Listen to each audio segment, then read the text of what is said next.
थोड़ा असमंजस था मुझे। मैंने कहा भी कि मेरा क्षेत्र, मेरा अनुभव यूथ के साथ उम्र का एक बड़ा भारी गैप, आप लोगों में से अधिकतर मेरे से 60 वर्ष से अधिक छोटे हैं। मैं स्वाधीन भारत में नहीं, उस भारत में पैदा हुआ था जब भारत स्वाधीन नहीं हुआ था। तो मैं आपसे क्या बात कर सकता हूं?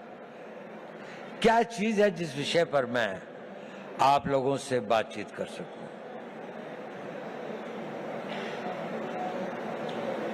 जब मेरा यौवन था तो उसको मैं भूल चुका, बहुत समय हो गया।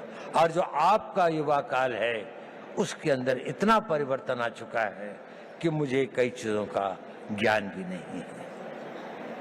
लेकिन एक चीज बड़ी कॉमन है, मैं जब युवा भी था और आज भी,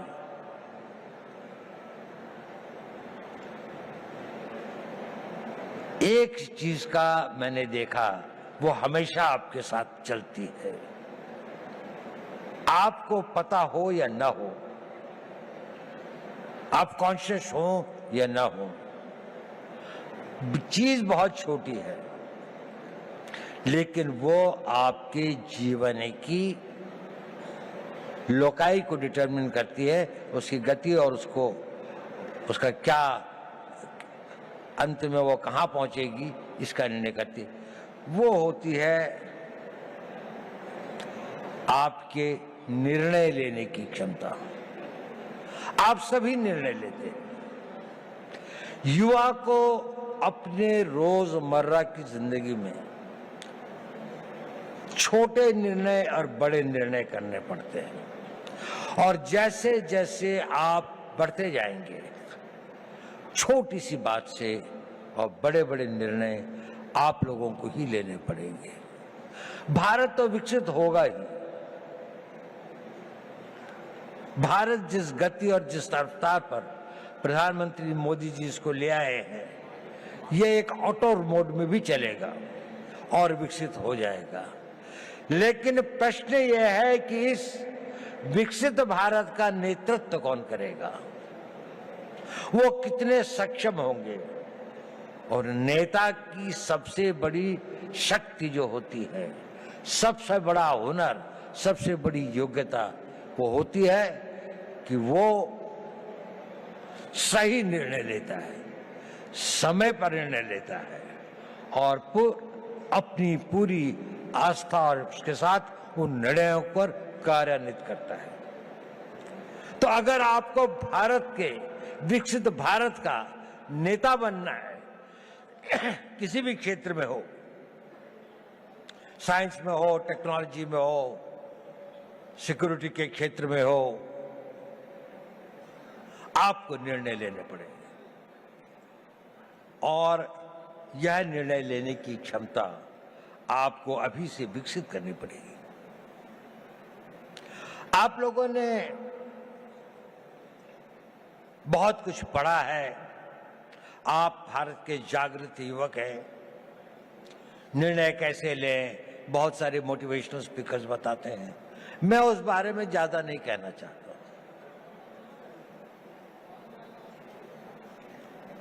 मैं छोटी सी बात कहना चाहता हूं, आप जब निर्णय लें तो आज के लिए नहीं, अपने आने वाले उस भविष्य के लिए निर्णय लें। दूरदर्शी भाव से निर्णय लें। आज का निर्णय तो लगता है कि ठंड बहुत है, रजाई में बैठे रहें, लेकिन अगर आपको कंट्री को रिप्रेजेंट करना है तो आपको लगता है नहीं, मुझे 4 बजे दौड़ने के लिए जाना ही चाहिए, मुझे अपनी फिजिकल फिटनेस रखनी चाहिए। अभी 1 जनवरी को कई लोगों ने बहुत सारे निर्णय लिए होंगे। कल से पक्का सोशल मीडिया नहीं देखूंगा, टाइम खराब नहीं करूंगा, जिम में रोज जाऊंगा, खूब दिल लगा के पढ़ाई करूंगा। कुछ करते हैं, कुछ नहीं करते। सही निर्णय लेना बहुत जरूरी है, बहुत आवश्यक है। अपने निर्णयों को दूरअंदेशी से करें। हर निर्णय को लेने के साथ ये सोचें कि इस निर्णय के बाद मेरा अगला निर्णय क्या होगा, अगला कदम क्या होगा। एक कदम उठाने से पहले अगले 2 कदम की सोचें। जीवन के अंदर में ड्रीम्स से जीवन नहीं बनते, पर ड्रीम्स उनको एक दिशा देते हैं, आवश्यक है। उन ड्रीम्स को डिसीजंस में बदलना पड़ता है और उन डिसीजंस को लाइफ की रियलिटीज में बनना पड़ता है। कुछ लोग जो इसे कर पाते हैं वो सक्सेसफुल हो जाते हैं, उन्हें सफलता प्राप्त होती है। बाकी लोग ड्रीम्स के से और डिसीजन तक के कुछ वॉक हो जाते हैं, कुछ डिसीजन से इम्प्लीमेंटेशन तक में भटक जाते हैं, तो गंतव्य तक नहीं पहुंचते। आप सब लोगों में असीम संभावनाएं हैं। आप में यौवन की ऊर्जा है, आप में बड़े बड़े सपने हैं, आप में वो शक्ति है, आप में वो प्रवाह है जो ये कहता है कि मैं समुद्र को पी जाऊंगा, मैं दुनिया को बदल डालूंगा। उस तरह की शक्तियों को लेकर आप आए हैं और आप बहुत भाग्यवान हैं कि आप उस भारत में पैदा हुए हैं, एक स्वतंत्र भारत में। ये स्वतंत्र भारत हमेशा ऐसा नहीं था जितना स्वतंत्र आपको दिखाई देता है। सदियों तक हमारे पूर्वजों ने इसके लिए बहुत कुर्बानियां सही, बहुत अपमान सहे, बहुत असहायता के दौर से गुजरे। कई लोगों को फांसी चढ़नी पड़ी, भगत सिंह को फांसी के फंदे को स्वीकार करना पड़ा, सुभाष बोस को जीवन भर संघर्ष करना पड़ा, महात्मा गांधी को सत्याग्रह करना पड़ा और अनगिनत लोगों को अपनी जानें देनी पड़ी। ये संघर्ष चलता रहा। हमारे गांव जले, हमारी सिविलाइजेशन को समाप्त किया गया, हमारे मंदिरों को लूटा गया और हम एक मूक दर्शक की तरह असहाय होकर इसको देखते रहे। ये इतिहास हमें एक चुनौती देता है कि ये उस भारत का आज हर युवक के अंदर वो आग होनी चाहिए कि मैं, प्रतिशोध शब्द अच्छा तो नहीं है, लेकिन प्रतिशोध भी अपने में एक बड़ी भारी शक्ति होती है। हमें अपने इतिहास का प्रतिशोध लेना है।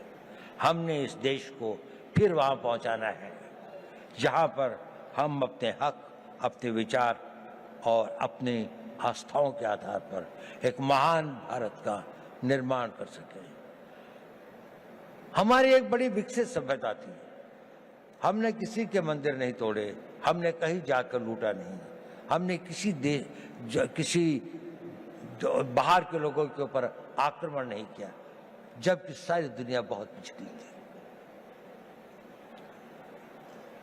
परंतु क्योंकि हम अपनी सुरक्षा और हम अपने आप को समझ नहीं पाए कि हम को क्या खतरे हैं, हम उनके प्रति उदासीन रहे, तो हमें इतिहास ने एक सबक सिखाया।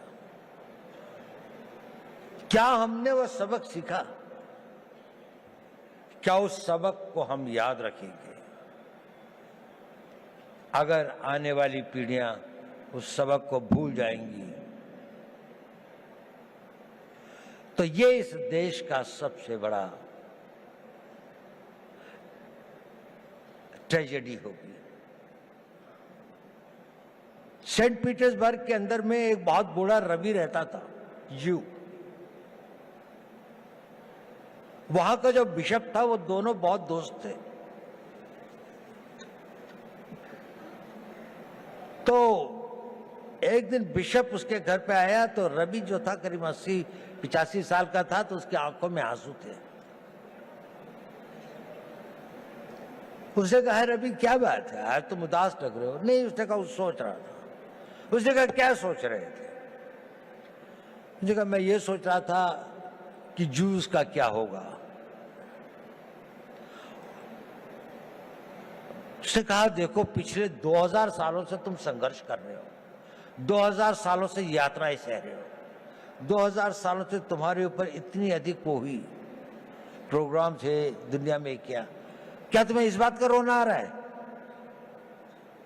उसने कहा, नहीं, मुझे इस बात का रोना नहीं आ रहा। मेरे विचार में यह ख्याल आया कि इन हजारों सालों तक संघर्ष की जिस परंपरा से, जिस आग को जिंदा रखा है, कहीं आने वाली पीढ़ियां इसको भूल तो नहीं जाएंगी,